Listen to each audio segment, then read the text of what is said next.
Alright, we're here with lesson 35. We're talking about similar and congruent polygons. Okay, similar polygons are polygons, they're shapes, okay, closed shapes with straight sides. Similar polygons are those kind of shapes that are the exact same shape. Okay, so we're not talking about just triangles and triangles or quadrilaterals and quadrilaterals. Okay, they have to be exactly the same shape, so the same type of triangle or the same type of quadrilateral. So I've got 4 triangles right here. Okay, and the ones that are similar are the ones that are the exact same shape.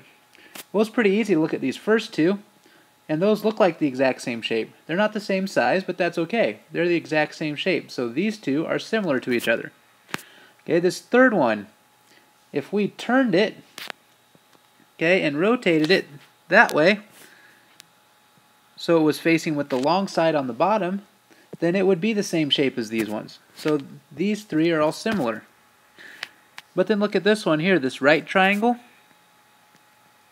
Okay, this right triangle is different than the other ones because these ones here don't have right angles like this one does. So this one is not similar with the rest of them because it's not the same exact shape. Yes, it's a triangle, but not the exact same type of triangle. Okay, and when we talk about similar figures, okay, similar figures have what are called corresponding parts. Corresponding parts are parts that are in the same spot but on different shapes.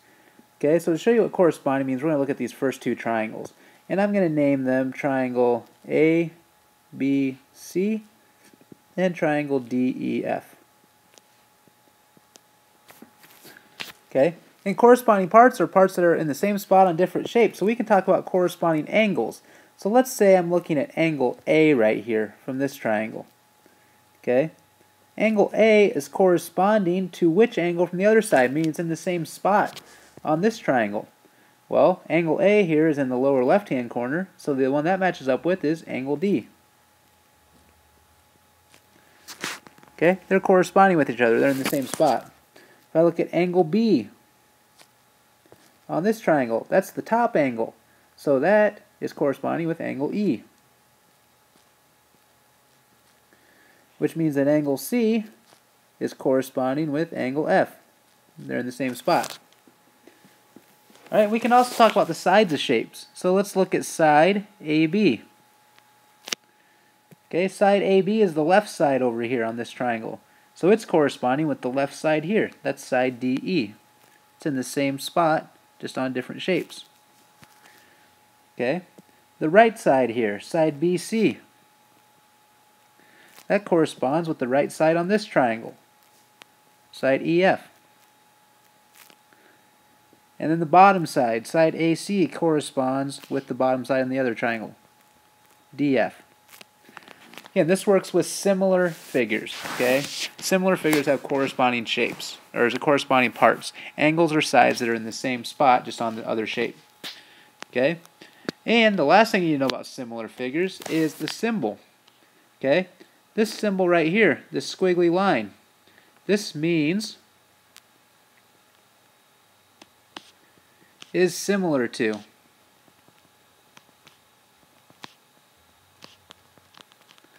Okay, so we can say that triangle ABC is similar to triangle DEF. Okay, means it's the same exact shape. Alright, let's go on to some more examples with polygons. Okay, now we need to talk about congruent. Congruent polygons are the same exact shape, but they're also the same exact size. Okay, so these are all quadrilaterals, but they're specifically trapezoids. So they're all the same exact shape, they're all trapezoids. And then if they're the same exact size, that means they're congruent. So all these are the same exact shape, so they're all similar to each other, even though this one's turned. Okay, they're all the same shape, so they're all similar. And if they're the same size, they're all congruent. Well, if I look, and I look at these, you can kind of tell that these are all the same size, so they're all congruent to each other. Alright, so let's name this one right here. We'll go with quadrilateral A, B, C, D. This one will be E, F, Oops. Sorry, let's go E, F, G, H. Alright? So, we could say these are congruent, so the same size and the same shape. But before we can do that, we kind of have to match up their sides. Alright, so if I want to say that trapezoid ABCD is congruent to the other shape, then first I have to match up their sides. So look, if I took this one and flipped it upside down, okay, then it would match up with this. So it's congruent to E, H, F, G. Because if I took this one and flipped it so it looked like the other one,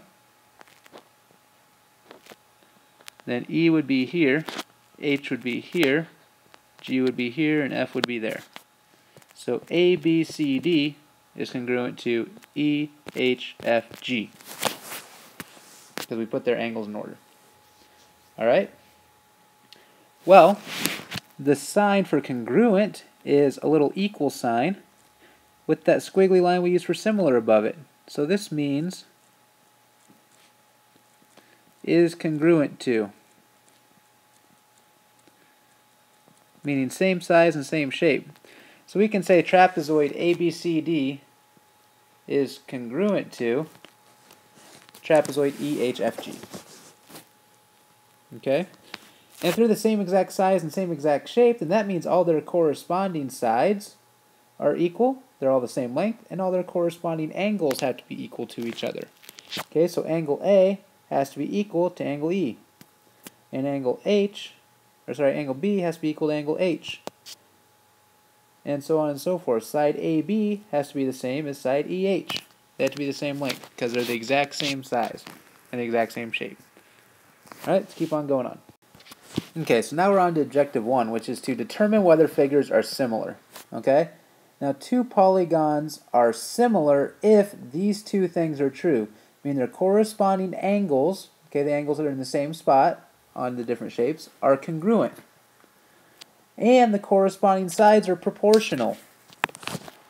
Alright, so let's go ahead and explore this a little bit. Which two quadrilaterals are similar? Okay? Well, we should be able to look here.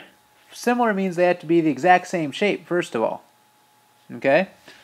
So, you can tell A and B are the exact same shape, and their angles go in order like they're supposed to. 180, and then 80, and then 100. This is 180. If you go diagonal, 80 and 100. Alright? C doesn't necessarily look like it, but if you were to rotate this, okay, then C would look like this, and it would have 100, and 80, and 80, and 100. Okay? Well, then the sides would be 4 and 6. This one you can tell isn't the same because the hundreds are right by each other. Okay? In these other shapes, the hundreds are across from each other, and so are the 80s. Here they're next to each other. So we know this one can't be because it's not even the same shape. But the other three could be. Alright, to figure out if they are similar or not, then the corresponding sides have to be proportional. So, what I'm going to do for each shape is put the short side over the long side. So for shape A, the short side is 8 and the long side is 12. For side B, the short side is 6 and the long side is 8. And for shape C, the short side is 4 and the long side is 6. Now, if they are proportional, then each one of these fractions should reduce to the same fraction. Okay, so if we reduce 8/12, then that goes down to 2/3. Okay, 6/8 reduces to 3/4. And 4/6 equals 2/3. So now all I need to look at is which of the fractions are equal to each other? And those are the similar shapes. Well, we've got that here, 2/3, and here is 2/3. So B is out. So we can say that quadrilateral A is similar to quadrilateral C, because their sides are proportional. They make the same fractions. Okay, let's keep on going on.